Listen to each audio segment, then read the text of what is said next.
पर भी कीड़े मकोड़े कॉकरोच दिखे, इनको मसलने का काम आपको आना चाहिए। बहुत बुरे हैं हम लोग। तो कटोरी और चम्मच, गो प्रधान गो, गो प्रधान गो, गो प्रधान गो। अब प्रधान जी के कोई तो पहले कान का ट्रीटमेंट करो, कि तुम इतना बहरा तो मैंने जिंदगी में नहीं देखा है।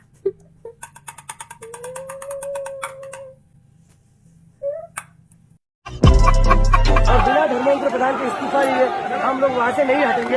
Dharmendra Pradhan must resign. NEET में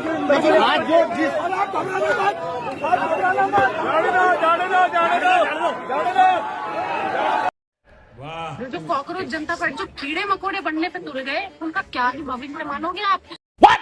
बाप का महंगाई से फट रहा है कच्चा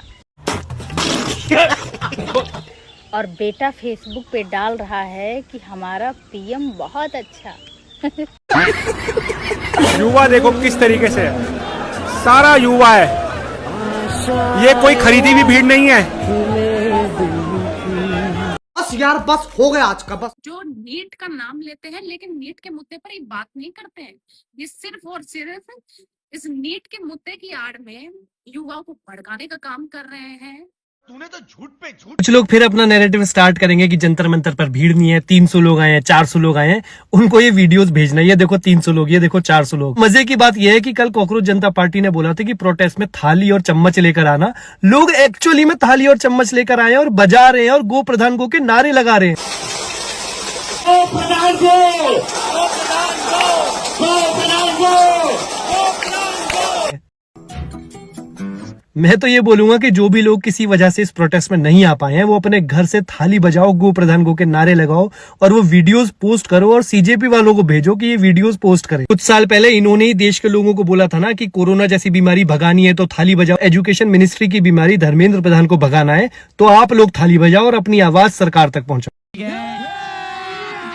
अभी मजा आएगा ना भिड़ो। जंतर मंतर में कॉकरोच जनता पार्टी का सेकेंड दिल्ली का प्रोटेस्ट, और जहां पे उन्होंने कल रात को अभिजीत दीप फाउंडर ऑफ सीजेपी ने कह दिया था कि प्लीज थाली और चम्मच लाना मत भूलना। याद है ना वो 2019 का थाली और चम्मच, गो कोरोना गो। मैंने ना उस टाइम में गलती कर दी थी, ना ही मैंने भरोसा किया था महामानव पे और ना ही मैंने थाली और चम्मच बजाया था। और इस बार मैं नहीं चाहती कि मैं कुछ गलती करूं, क्योंकि कुछ पर्सनल रीजन से मैं तो जंतर मंतर पहुंच नहीं पाई। अब अनभक्त कहेंगे 200-300 लोग ही आए थे सिर्फ, तो उससे पहले मैं ही कह देती हूँ 200-300 लोग तो भाई साहब हमने ना 15 जून को क्रिएटर मीट किया था दिल्ली में, उसी में आ गए थे। तो एक बार जंतर मंतर में तो अनभक्तों को घुसने नहीं दे रहे, बाहर से देख लेना। पर फिलहाल इस बार मैं नहीं चाहती कि मैं गो प्रधान गो बोलने से चूक जाऊं, तो इसलिए देखो अब कोरोना थोड़ा बड़ा था तो उसके लिए ताली और चम्मच ठीक था। अब प्रधान जी तो छोटे से है, भले वो बहरे हो, तो उसके लिए कटोरी ठीक है। नहीं चलेगी, नहीं चलेगी, नहीं चलेगी अब की बार पेपर लीक की ये सरकार, नहीं चलेगी अब की बार, शिक्षा मंत्री की ये सरकार, नहीं चलेगी अब की बार, धर्मेंद्र प्रधान की ये सरकार, नहीं चलेगी अब की बार, नीट में घोटाला नहीं चलेगा, नहीं चलेगा, नहीं चलेगा। पेपर लीक बंद करो, बंद करो, बंद करो, शिक्षा में धांधली बंद करो, बंद करो, बंद करो, शिक्षा में घोटाला नहीं चलेगा, नहीं चलेगा, नहीं चलेगा, शिक्षा बेचना बंद करो, बंद करो, बंद करो।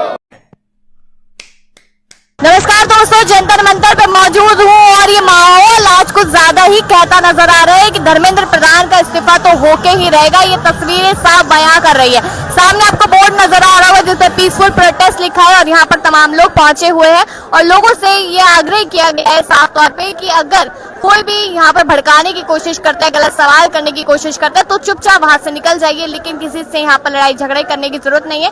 इधर भी आप देख सकते हैं कि उतनी ही भीड़ है जितनी उधर है और अभी तो महज 1:20 हुआ है तब इतने लोग हैं। पिक्चर अभी बाकी है, मैं बोला है ना। आप देखिए कि साफ तौर पे यहाँ पे पता चल रहा है कि किस तरीके से माहौल खराब करने के लिए लोग यहाँ पर पहुंचे हुए हैं और खुद ये लोग नारे लगाते हैं। लास्ट टाइम भी इन्हीं लोगों ने नारे लगाए थे जो मुर्दाबाद के नारे थे और इन्होंने जो इल्जाम लगाता है जो यूथ यहाँ पे पहुंचा था उस पे लगाते हुए नजर आए थे। तो इस पर हम और लगातार जानकारियां देंगे, लेकिन अभी यहाँ पर कौन कौन पहुंचा है और कौन पहुंचने वाले कमेंट सेक्शन में जरूर बताइएगा।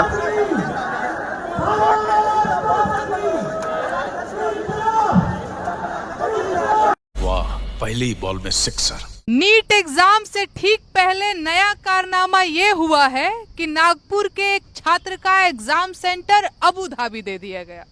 जब शोर मचा तो एनटीए ने इसे तकनीकी गड़बड़ी बताकर नया एग्जाम सेंटर देने का आश्वासन दे दिया। हमारे यहाँ ऐसा ही होता है। अगर धर्मेंद्र प्रधान का इस्तीफा ले लिया गया होता तो इस तरह की गलती शायद ही होती, लेकिन इस सरकार में चाहे लापरवाही करो या भ्रष्टाचार, बाल भी बांका नहीं होगा। अब आपके बच्चे का भविष्य पूरी तरह से राम भरोसे हो चुका है। आप लोगों ने अब्दुल को टाइट करने के लिए वोट दिया था ना? सुनो, राम मंदिर में चोरी क्यों हुआ? रुको जरा। राम मंदिर में चोरी हुआ है? हाँ हुआ है। तुम भी ऑपोजिशन के चाल में भटक गई ना। ये सब ऑपोजिशन का चाल है। ये सब समाजवादी पार्टी, कांग्रेस, सपा, ये सब इनका चाल है भाई, चोर कहने का। चोरी नहीं हुआ। चोरी कहाँ हुआ है राम मंदिर में? तुम समझो पहले बात को। क्या चोरी होने वाला था? पाकिस्तानी स्पाई एजेंट आने वाला था हमारा राम मंदिर में से पैसा चुराने, सोना चुराने, और ऑपोजिशन वाले भी चोरी करवाने आ रहे थे। लेकिन यहाँ तो दिमाग देखो हमारे योगी जी का और मोदी जी का। पहले से ही जो सिस्टम बिठाया इन लोगों ने, सीधा बोला जो राम मंदिर के कर्मचारी लोग हैं सब अपने अपने घर में चढ़ावा को छिपा लो जाके। अच्छा, राम मंदिर का चढ़ावा वहाँ के कर्मचारियों के पास ज्यादा सुरक्षित रहेगा, भगवान राम के पास सुरक्षित नहीं रहेगा। भेष बदल के आके चुरा लेते ना, इसलिए सारे कर्मचारी को बोल दिया गया। योगी जी ने खुद जा के सारे कर्मचारी को बोला कि जितने भी पैसे चढ़ावा में चढ़ाया गया है राम मंदिर पे, सब अपने अपने घर में आप लोग डिवाइड करके बांट लो, बांट के अपने अपने घर में रख लो। तो उससे मेरा क्या फायदा? ताकि चोरी ना हो राम मंदिर से। चोरी बचाने के लिए अपने अपने घरों में कर्मचारी ने चढ़ावा को रखा है, चुराया नहीं है। पर योगी जी ने तो पहले ही व्यवस्था कर दी थी ना कहाँ कि कर दी? कोई रामद्रोही घुस ही नहीं सकता है अयोध्या मंदिर में। कब की थी? देखो ये वीडियो देखो। अयोध्या में राम भक्त के अलावा कोई रामद्रोही घुस ही नहीं सकता है, ऐसी व्यवस्था कर दी गई है। अरे बोलना कुछ। हाँ, व्यवस्था तो था पहले से भी, लेकिन भेष बदल के घुस जाते हैं ना सारे रामद्रोही, राम भक्त बन जाते हैं, चंदन टीका लगा लेते हैं, पाकिस्तानी स्पाई एजेंट सब पंडित बन जाते हैं, भेष बदल लेते हैं और घुस जाते हैं राम मंदिर में, चोरी करने आ जाते हैं। इसीलिए हमने सारे कर्मचारी को बोल के राम मंदिर का चढ़ावा जितना भी पैसा था अपने अपने घरों में छुपाने बोल दिया। तो कर्मचारी के घर से अभी निकल रहा है ना, करोड़ों रुपए निकल रहा है। ये सब चोरी किया हुआ थोड़े है, ये सब छिपाया हुआ पैसा है। तुम्हें धुरंधर 4 में इसका पता लगेगा। मतलब भगवान राम के धन को भी बचाया जा रहा है, जैसे भगवान राम को हमने बचाया है। बचाएंगे क्यों नहीं बचाएंगे, ये कर्तव्य है हमारा।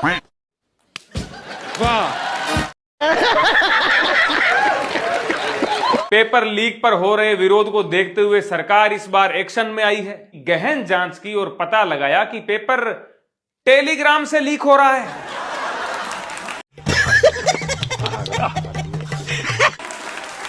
एक्शन लेते हुए सरकार ने 22 जून तक टेलीग्राम को बैन कर दिया है।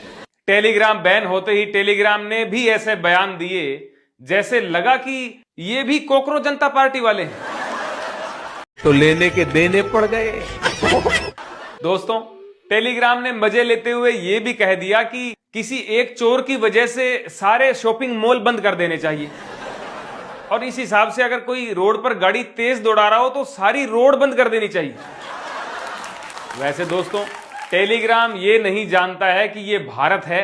यहां गाड़ी तेज चलाना तो बहुत छोटी बात है, बल्कि गाड़ी तेज चला करके 4-5 लोगों को रौंद करके 2 महीने बाद फिर से तेज गाड़ी चला सकते हो। तो दोस्तों, जैसे कि आप लोगों ने देखा कि आज तो कोकरोच जनता पार्टी ने थाली और चम्मच बजाकर लगता है कि धर्मेंद्र प्रधान जी का इस्तीफा लेकर ही छोड़ेगा। तो दोस्तों, आप सभी को क्या लगता है कि कोकरोच जनता पार्टी ने थाली और चम्मच बजाकर क्या धर्मेंद्र प्रधान जी का इस्तीफा ले पाएगा? तो आप लोगों को क्या लगता है, तो आप लोग अपना राय कमेंट में देकर जाइएगा। तो फिर मिलते हैं किसी और दूसरे वीडियो में, तब तक के लिए बाय बाय।